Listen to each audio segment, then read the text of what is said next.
Hey there, welcome back to another week of Leading from the Middle. I'm Helen Young-McLaughlin, and I'm really excited because I am rounding out this project that I started this year where I decided to connect with 23 different leaders to learn a little bit more about what they believe companies can do to transform their middle managers into their most valuable asset. I do this by asking one question, and it's been really rewarding for me and for those listeners who have reached out to me to share the impact that it's had for them. So thank you to everyone so far that has been a part of this project. Today, I'm really excited to introduce you to Melissa Carson. She is the CEO of Canopy Strategies. She is a leadership coach and a people strategy advisor. Welcome, Melissa. Thank you. I'm so glad to be here. So, Melissa, if you could share with our listeners a little bit about the work that you're currently doing and even the work that you've done that kind of leads into what we're talking about today, that would be great. I ended up early in my career in the HR space. Originally first with a small professional association, and then I ended up in a big company, Anderson Consulting / Accenture, always on the HR side, working as an HR business partner and an HR leader and strategist. Eventually went on to another company, EPAM, as their head of North America people. And in that experience, I spent a lot of time coaching leaders around how do they set up their teams for success? How do they show up for their teams? How do they work with their managers, and coaching employees as well? And so in 2019, I decided I wanted to take the two parts of the job that I love, sort of the coaching leaders and the advisory of like, how do you create great workplaces, and start my own business so I could do mostly all the stuff that I like to do. So it's been a fascinating sort of journey. And so now I work in a couple of different places. I work with individual leaders who are at some point on a career inflection point. They feel stuck. They want better, more, different. In some ways, shape, or form, or they stepped into a new world and like, holy cow, I need to really up my game. And then I work with business owners or executive directors of nonprofits around how do I make sure I have a great organization? How do I lead them well? How do I make sure I'm not part of a reason that people, leave? Which is really important right nowadays. We want to retain our top talent. We want to, try to be reflective and think about what is one new thing that I can take a look at and see maybe if we need to shift it, we need to add something, we need to take something away. And so I'm sure having you as that advisor and that neutral lens really is so beneficial to the people that you're working with. Plus bring in all your expertise, that's a nice little package to have. I think so. So Melissa, I have one question that I'm asking everybody, and hearing your experience and the work that you've done just in this short snapshot, I think I'm really excited to hear what you're going to have to say to this. So I'm asking everybody, what is one thing that companies need to pay closer attention to when it comes to developing their managers? And by the way, I know it's hard to drill it down to one. I thought a lot about this. I'm like, what is the one thing? Because you're right. There's a lot of things that I would say, oh, okay, they need you to do this and this. But I think a couple of things either happen depending on the size or maturity of the organization. Either, people are promoted into a manager job because they're an exceptional individual performer. And they're given, and even if that's not the case, people are generally developed as a manager of here's our processes, here's the procedures, here's what you need to do as a manager. And so they're coming into it with that lens, as well as I've maybe seen good role models and maybe some average role models. And so what I would say organizations need to shift is making sure that conversations around development are on how do you get the best from your people? How do you deal with the conflict that may come up or the unclear expectations? So those are a lot of skills that people have to build, like conflict resolution or negotiation or communication. Those all need to happen. Yeah. But the real focus needs to be on the art of how do you lead a team, which is how do I get the best from every person on my team? How do I navigate that they don't think like me? So it's really shifting or adding to what they're already doing to say, okay, let's have conversation around, okay, here's a scenario that you're likely going to face. How are you thinking about it? What baggage are you bringing into the conversation because of how you've looked at situations?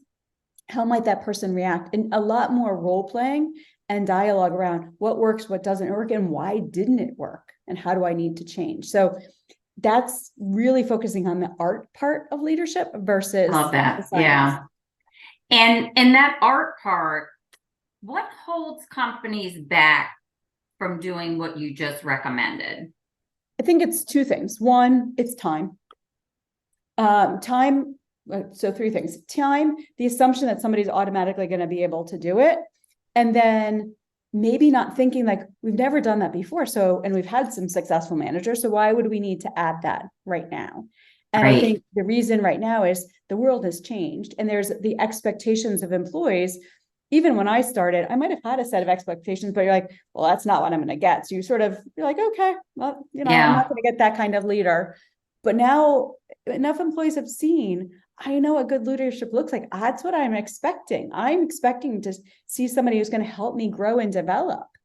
And so I think it may be still a blind spot, particularly in some organizations that haven't realized that people are your asset. I mean, they look at it as a resource. They look at them as a cost, not yet as the asset to say, how am I doing everything I possibly can to make my people successful? Because if I make them successful, then I, as a business, am going to be successful. Yeah, and I agree. I think that some leaders, some companies, they're not taking the time to really weigh out how investing, even if it's, even if you don't have a lot of money to invest, that investing in your managers is not a luxury. Yeah. It's not something that needs to be down here at the bottom of the list. It actually is, if we thought about it a little bit differently, it should be one of the top things, because if you can retain that top talent and know that you're building this healthy organization where employees are feeling heard, valued, getting feedback, it will increase your profitability at the end of the day. Yeah, I just did a live session, workshop, and the topic was your secret weapon for retention engagement is leadership. And that investment is going to reap huge rewards because people are more likely to stay if they're in an environment which is really developed by that manager. And so I love going back to where they can start is, not thinking so scientifically, but let's just start opening up the conversation. Let's dedicate some time to doing this. And it has to be intentional, right? Because at the end of the day, we're all slammed, we're busy. Companies are struggling too, because as you know, there have been many companies that have had to lay people off. So they still have a pretty heavy workload with less people. And this can easily get bumped down the priority list. So, when companies can just put that, I'll say, insert the pause and insert this at the top of the list and just say, let's have an open conversation around what it means or what we're doing specifically to develop our people and shine a little light on this topic. I think that would be really helpful because, as you know, and I think you're as passionate as I am, this is something that you and I see a lot in the workplace. You have individual contributors that were highly successful, have now shifted into a management position with maybe little to no support at all. And it can be very deflating and frustrating for them if they don't feel like they have the tools, the resources, or even the support to do their job effectively. Yeah, and I think a no cost or really nominal cost solution could be a facilitated lunch and learn once a month, once every 2 weeks or something like that, where people, maybe submit, here's the hardest things about being a manager that I'm trying to work on. Mhm. And, if you can create that safe environment where people feel like they can speak up, or even it's submitted ahead of time, and then there's dialogue. So, well, let's talk about when this happens, what's been working, what's not been working, and then the teams learn from each other, as Yes. well as, potentially from their, if they have an HR person there, or you have a facilitator who can play that role. Yeah. And I think being able to really listen to understand versus fill the gap, but we do this, or wait a second, we weren't, just listen to understand, pick up, understand that if people are super quiet and they're not as engaging, that is why I do think having an outside facilitator like you, going into an organization is really beneficial, because there is a neutrality in it and people are probably more apt to open up, and you have more expertise and that skill around facilitating dialogue on a particular topic. Do you agree with that? Yeah, I mean, I think, not to say an internal person couldn't do it, but I Right. think you're right that sometimes people are more open, Yeah. to somebody else facilitating it. So thank you so much for participating in this project. If you were just to wrap this up and bottom line what you believe companies can do, what would you say?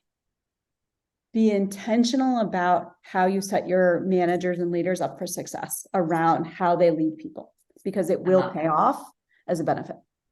I love that. If people want to learn more about you, Melissa, how can they find you if they want to follow you? I know you're on LinkedIn because I follow you. But where else can they locate you? Yeah, so LinkedIn is definitely the best. My website is canopystrategies.co, not .com. I also have all of my content that I write is on a website called melissaridercarson.com. And I just migrated my newsletter, which is a weekly newsletter right now, Above the Canopy Reflections, onto Substack. So you can also. Oh, great. Great. And I am going to encourage people to go, and we will put this up, in the show notes, but I want to encourage people to go to Melissa's website. She has some great articles, one specifically that you wrote in July that really pertains to the topic that we're talking about here. But check it out. And I just want to say thank you again. And I appreciate everybody who's tuning in and listening in. Let me know what your main takeaway is from this interview. Have a great day. Thank you so much for joining us and tuning in to another interview of Leading from the Middle. I'm really looking forward to hearing some feedback from you. I want to connect with you. You can connect with me directly on LinkedIn at Helen Young-McLaughlin. Just hit that hyphen in between Young and McLaughlin, or you can go to my website at helenyoungcoaching.com. Thanks again and have a great day.